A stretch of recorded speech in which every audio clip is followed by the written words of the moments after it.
उन्हाळ्यामध्ये रोज काहीतरी थंडगार खायला आवडतं ना, तर मी आज तुम्हाला स्वीट कॉर्नपासून पुडिंग कसं बनवायचं हे दाखवणार आहे। लहान मुले देखील खूप आवडीने खातात। चला तर मग रेसिपीला सुरुवात करूया।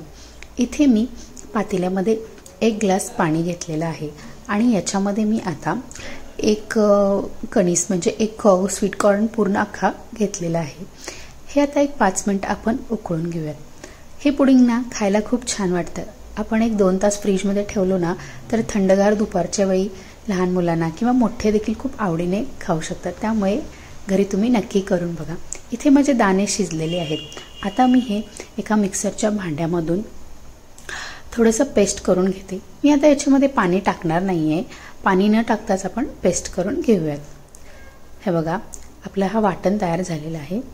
आता मी परत एका पातेल्यामध्ये 1 चमचा तूप घेते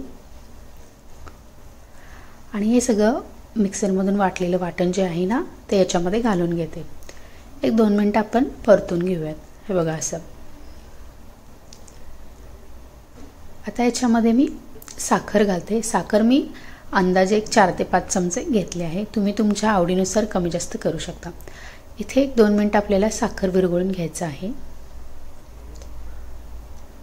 1-2 मिनिट फिरून घेऊयात। हे बघा साखर आता वितळलं आहे। याच्यामध्ये मी आता 1 मोठी वाटी दूध घालणार आहे। हे सगळं आपण हलवून घेऊयात। ते खाली तळाला चिकटणार नाही त्यासाठी आपल्याला हलवत राहायचं आहे। हे बघा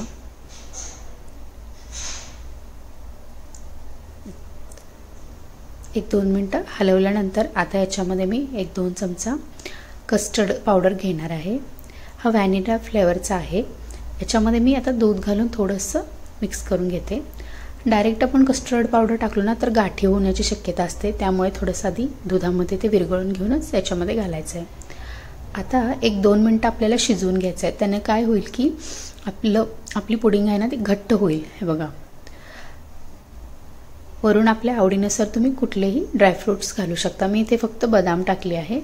हे बघा इथे आपला स्वीट कॉर्न पुडिंग तयार झालेला आहे। आता हे आपण दुसऱ्या भांड्यामध्ये काढून 1 तासभर आपण फ्रीज मध्ये ठेवायचं आहे।